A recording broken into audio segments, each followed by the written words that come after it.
Maegor I of House Targaryen, aka the Cruel, aka the Cool, aka the Targaryen king with the highest deadlift, is one of the most popular historical characters in the world of Ice and Fire for discussion amongst the fanbase, largely, I think, because of how bombastic, dark, and operatic his story is. Fans also love him for the meme value, as some of his actions like burning swaths of holy men, arbitrary executions, kinslaying, and polygamy are just so cartoonishly over the top and absurd, taken one after another. Thus it becomes funny to call him based or to say that he did nothing wrong. I've participated in that sort of humor myself, as sometimes it's very fun to celebrate the villains of our media in all of their wicked glory. That's why Warhammer 40k is so goddamn popular. But the more I thought about how Maegor is presented in Fire and Blood, I began to question if he was truly as one-dimensionally wicked as presented. George R. R. Martin very rarely writes villains that are just one-dimensionally evil for the sake of it, and even within Fire and Blood it's stated that some accounts of his cruelty, like killing a cat at 3 years old, are likely made up. There are exceptions in the case of the Boltons, the Mountain, and Euron, who just seem like abject sociopaths, but then there are cases like Tywin, whose monstrous actions are informed by an upbringing filled with trauma and insecurity. This is not to say someone like Tywin is a good person. Far, far from it. But rather there's context in his life like the death of his mother, the subsequent mockery his father Tydos made of the family's prestige, and the death of his wife Joanna that all add up to the ruthless Lion of Lannister who's willing to commit, plan, or condone atrocities like the sack of King's Landing or the Red Wedding. He is not someone born a monster, nor a misunderstood sad boy, but something even more complicated, someone whose life has led them to become monstrous.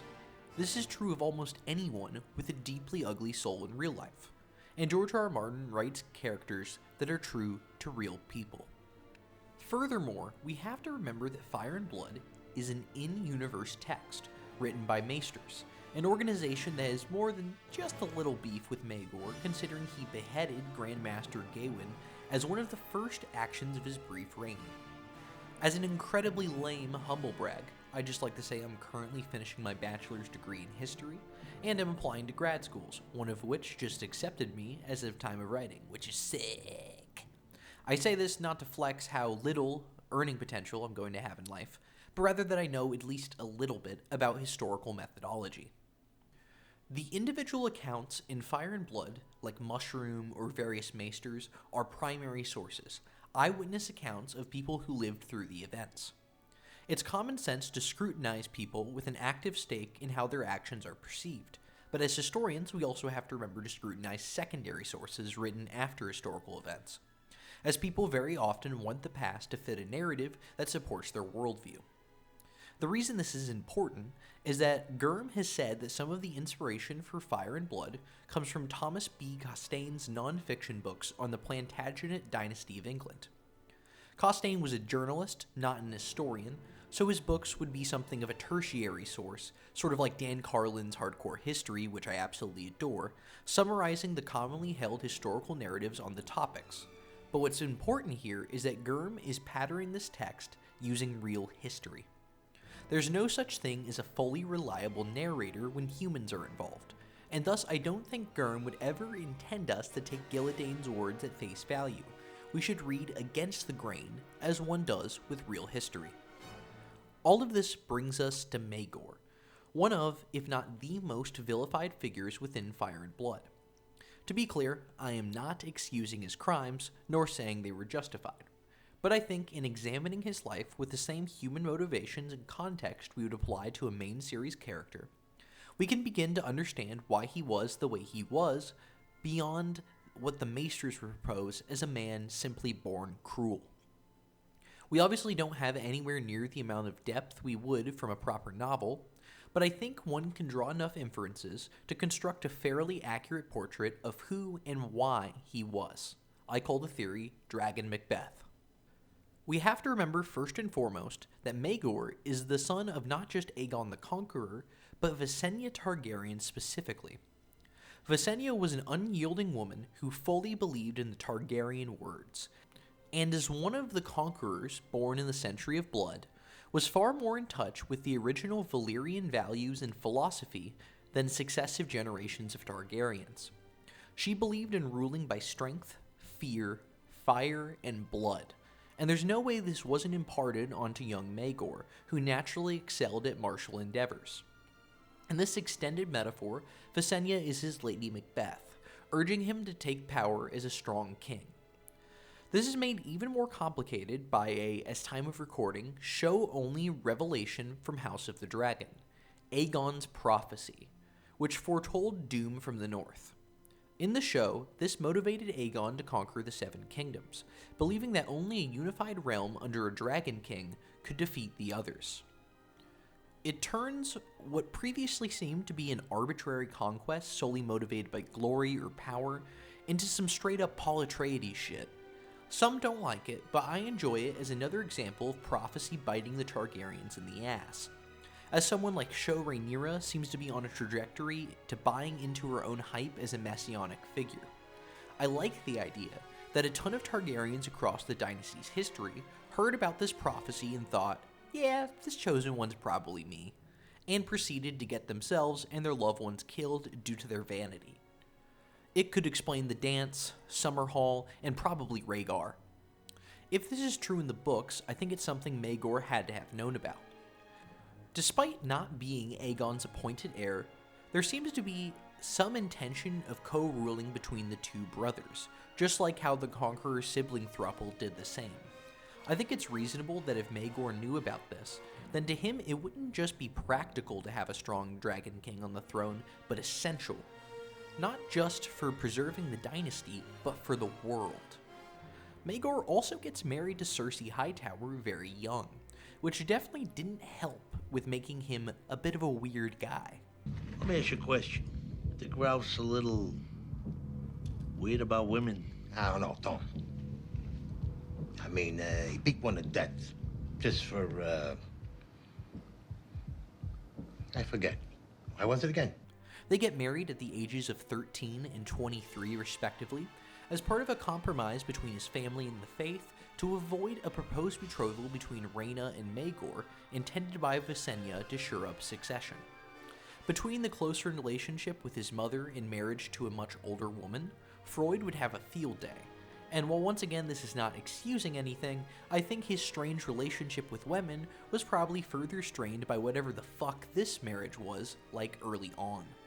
I really do wish we knew more about Cersei and Maegor's relationship, as her being set aside, then brought back, and then dying is all shrouded in speculation and uncertainty. Moving on to the reign of Aenys, I think the period of co-ruling indicates to me some level of affection Maegor had for his big bro, as despite him being a weak king, Maegor didn't usurp the throne, waiting for a time of crisis after he was dead. That's not exactly a high standard of brotherly love, but also not congruous with the man whose outlook on life is "fuck you, I'm evil," and personally rode the biggest lizard nuke in the realm. If he wanted the throne at all costs, he could have taken it at some point after claiming Balerion. While the two are said to have not been close during their youth, Aenys did choose him as his strong right hand, giving him Blackfire in a move he absolutely didn't have to do. Maegor dutifully put down rebellion in the Vale, and presumably would have continued to faithfully serve if he had not been exiled for polygamy. Upon his brother's death, and likely upon the urging of his mother, Maegor takes the throne. This is why I compare him to Macbeth, a character who takes the throne for ostensibly noble reasons, and is driven to do monstrous things to maintain it. Just as Maegor would go on to kill his nephews and marry his niece, Macbeth ordered the destruction of Macduff's house and Banquo's line. It's a slippery slope, and both monarchs lawn darted down it head first. The time in which he claims the throne is absolutely a time of crisis, and I don't think an ascended dragonless Aegon the Uncrowned would be competent at crushing it. There are of course valid objections that the crown's authority in feudalism in general is invalid, because it is. The only true government is a luxury gay space communism of game and pale hair, blessed be his name. But if we're just simply asking the question of who is more fit to act in a time of crisis and end the destructive rebellion, it's Maegor. The crushing of the rebellion of the Faith Militant is one of his actions I completely understand and don't exactly sanction, but also don't exactly condemn either. There are many, many serious criticisms to be made of the Targaryen dynasty and the feudal system as a whole, but drawing the line at polygamy and incestuous unions seems rather arbitrary, and by crushing the rebellion and disarming the faith, he effectively eliminated one potential feudal army that could wage war and destroy the countryside, which is good for stability. He also honored the Trial of Seven request, which I suppose is honorable within the bounds of Westerosi culture. It's talking about the trial that I'll speculate about his fertility, as there are a lot of theories about Maegor's fertility and possible status as a firewhite. There are some who posit that his conception itself was unnatural, with Visenya giving birth to him at the age of 40. There's a few ways that could happen, firstly by just getting incredibly lucky, but in real life after all, having a child after 35 greatly increases the risks of birth defects, so there is that. Secondly, and to me the most likely option, is that there was some sort of magical IVF going on, and Visenya used some combination of spells and blood sacrifices from ancient Valyrian magic to ensure conception. That itself could have made him infertile, but there's many more factors to consider. The final theory I've heard posited is that Visenya conceived him asexually through some sort of magical parthenogenesis, meaning she reproduces like the Insulindian Phasmid. That would technically make him the most inbred Targaryen, depending on how you look at it, having only one parent and two grandparents. It's some straight up Elden Ring, Marika, and Radagon shit, and perhaps it's true, who knows. He may or may not have been infertile from the start, there's always the chance that Cersei truly was, but regardless I think the trial by combat sealed it. During his coma, he's overseen by two possible sorceresses, Visenya and then Tyanna of the Tower. It is a valid objection that the maesters, much like real-life medieval men, like to throw around the term witch as an aspersion towards any powerful women. But let's be real, man. Visenya was firebending like Azula, and Tyanna was a bisexual BP demon spy master. I think that it's highly possible, if not probable, that Maegor was resurrected as some sort of firewhite. Maybe not a total one, if that makes any sense, as the transformation is not as complete as a Beric Dondarrion or Lady Stoneheart, where they lose their memory and part of their identity, but something akin to Victarion and his Fire Hand, where Maegor clearly did something fucking unnatural to him that left him changed. Firewhites don't seem to have flowing blood, so I'm assuming Los Huevos' situation is also not working well, and I can't see him viably siring a healthy child past this point, likely evident from the stillborn monster children. The monster babies are why I think he had some fertility before being whited, as I see no reason why that would make you more fertile, and producing disgusting monster children is still slightly more fertile than no child. It's after the head injury, coma, and possible, nay, definite magical intervention where he finally earns the cruel epithet, as he finally puts down the faith, accelerates the polygamy, crushes Aegon's attempted rebellion, kills Viserys, etc.